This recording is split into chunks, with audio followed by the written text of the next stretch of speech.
Olá, neste vídeo iremos tratar da questão da análise de novidades de pedidos de patente, especialmente a questão relacionada com a chamada teoria da inerência. A teoria da inerência diz que, quando eu analiso um documento de anterioridade, eu não devo me limitar apenas aos elementos descritos explicitamente neste elemento, mas também devo levar em conta aqueles elementos que estão implícitos, que estão inerentes no documento. Por exemplo, uma anterioridade que se refere a uma bicicleta usada em corrida. Ainda que esse documento que trata dessa bicicleta não descreva a presença de duas rodas, eu posso assumir que essa bicicleta tem duas rodas. É uma característica inerente de toda bicicleta. Então a inerência diz respeito àqueles aspectos que estão lá presentes, mas que não estão explicitamente citados no documento. Outro exemplo, considera uma estrutura compreendendo uma pluralidade de hastes plásticas ocas. Tá? O examinador encontra uma anterioridade que trata de uma estrutura contendo uma pluralidade de hastes plásticas, mas em que não é dito explicitamente em nenhum lugar que essas hastes são ocas.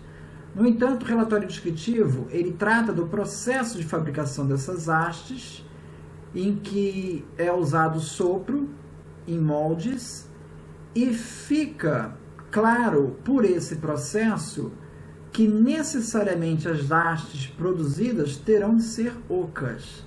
Então, mesmo que essa característica não esteja explicitamente citada, ela está inerente no documento. Eu posso assumir ela como presente. Outro exemplo, vamos supor que no estado da técnica ele revela uma borracha, porém em nenhum momento se refere explicitamente que este material é um material elástico. Bom, o técnico no assunto, usando o conhecimento comum do técnico no assunto, ele claramente poderia entender que esta borracha é um material elástico, ainda que isso não esteja explicitamente dito no documento. E então, essa característica eu posso assumir como estando presente no documento. Então, é importante deixar isso claro, ou seja, a inerência, ela não é a mesma coisa que obviedade. O mero fato de que uma informação pode ser deduzida não é suficiente. É necessário que a informação esteja implícita, tal como descrito nos exemplos citados anteriormente. Nos Estados Unidos, o Federal Circuit afirma que o fato de que certo resultado ou característica poder ocorrer ou estar presente no estado da técnica não é suficiente para se invocar a teoria da inerência de tal resultado ou característica. A inerência não se avalia em termos de probabilidades ou possibilidades. Ele tem que estar presente no documento, só não foi citado, mas ele está presente, não é uma possibilidade ou uma probabilidade de estar presente, ele está presente. Então, como visto no exemplo da borracha, a inerência presume também o uso do conceito de conhecimento técnico comum do técnico no assunto. Ainda no Federal Circuit, houve um caso que tratou do sistema de telefonia móvel pré-pago, que debitava o custo de uma ligação de uma conta de crédito existente no telefone para chamadas locais, de longa distância, internacionais e de roaming. A anterioridade mostra um sistema idêntico, porém ele não cita esses 4 tipos de chamadas, só cita um dos tipos. Bom, mas porém há evidências, o técnico do assunto tem evidências que o sistema citado nessa anterioridade, ele também incluía todos esses 4 tipos de chamada. Isso faria parte do conhecimento técnico comum. Então, eu posso assumir como esses conhecimentos presentes. Bom, nos Estados Unidos, Donald Chisholm destaca que uma realização acidental ou involuntária de um produto ou processo não configura antecipação, uma vez que um acidente verdadeiro não fornece garantias de que o mesmo resultado possa ser alcançado por terceiros em outra oportunidade. Esse entendimento de que a a ocorrência acidental daquela característica ela está excluído da inerência, foi confirmado pela Suprema Corte dos Estados Unidos. Então, existe uma decisão em que, nesse caso da Suprema Corte, né, ele tratou de um processo para a produção de ácidos graxos, submetendo triglicerídeos a uma alta temperatura e pressão, na presença de água, para a separação de gordura e óleos. Os componentes resultantes incluíam, entre outros, os ácidos graxos, que eram úteis lá para a fabricação de sabonetes. A anterioridade mostrava uma outra situação, era um método de lubrificação de pistões e um motor de combustão, em que durante a operação do motor também se observava a produção de ácidos graxos de uma maneira acidental, uma vez tendo sido o óleo do motor, e esse óleo continha triglicerídeos, submetido à mesma alta pressão e temperatura na presença de água. Então, veja, nós temos triglicerídeos submetidos a alta pressão e temperatura de água, e isso ocorre a formação dos ácidos graxos involuntariamente. A Suprema Corte concluiu que esse documento não poderia ser usado antecipando a novidade. Por quê? Porque a ocorrência dessa característica, produção de ácidos graxos, ela não poderia ser vista como inerente, ela foi acidental.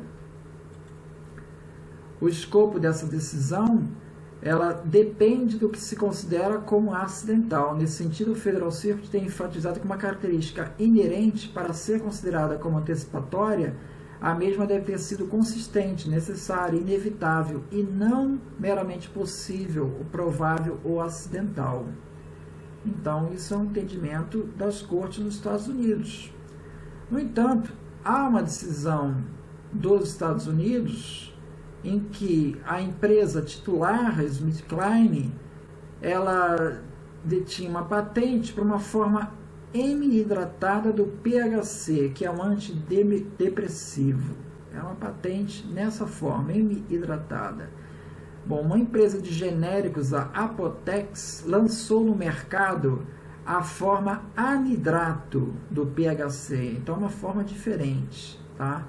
A Federal Circuit alegou que no medicamento dessa empresa genérica, da Apotex, de anidrato de PHC, inevitavelmente haveriam traços de PHC hemidrato, que é o objeto da patente, ainda que isso fosse indetectável fosse indetectável. Nesse caso, a Federal Circuit entendeu que haveria contrafação. A Corte concluiu que a contrafação cometida pela Apotex ocorreu por acidente, mas ainda assim poderia ser considerada como contrafação. Então veja que essa decisão, aparentemente, ela entra em contradição com as outras decisões citadas aqui dos Estados Unidos, o que mostra que essa doutrina ela é sujeita a críticas. Em um outro caso, a Federal Circuit analisou um processo para remoção de cabelo utilizando laser, em que o laser ataca as células que dão origem ao crescimento do cabelo. A aplicação do laser segue uma orientação vertical em relação ao folículo capilar, tá? Essa é a característica. O documento de anterioridade usa laser para a remoção de tatuagens, não de cabelo, tá? A Corte concluiu que esse documento não antecipa a patente, porque, embora a aplicação do laser possa ser feita na vertical, isso em nenhum momento é descrito na anterioridade, o que fez a Corte concluir que trata-se de mero acaso sua aplicação à orientação vertical. Então, não é algo inerente, ou seja, o fato de haver possibilidade de ser na vertical não foi considerado suficiente. O Federal Circuit confirmou, em outro caso, que as reivindicações eram antecipadas inerentes pelo estado da técnica. Nesse caso, as reivindicações descreviam um dispositivo semicondutor em que um capacitor estava acoplado a um transistor do tipo FET. Tá? O estado da técnica revelava uma estrutura similar tendo duas placas condutoras separadas por um dielétrico. Ora, duas placas condutoras separadas por um dielétrico é a estrutura de um capacitor. A Corte considerou que a descrição de um capacitor estava inerente nesse documento de estado da técnica. O requerente contestou, dizendo que a estrutura do documento de anterioridade não poderia ser considerada um capacitor no sentido atribuído à reivindicação, porque nesta há armazenamento de energia somente em certos modos de operação. Então, ele não era capacitor o tempo todo. A Federal Circuit discordou, dizendo que a patente definia um capacitor não pela sua função ou modo de operação, mas pelas características estruturais, ou seja, havia duas placas elétricas e um dielétrico. Formava-se, então, um capacitor. Então, veja, mesmo o documento não citando explicitamente capacitor, se viu lá uma estrutura que formava um capacitor tida como inerente no documento.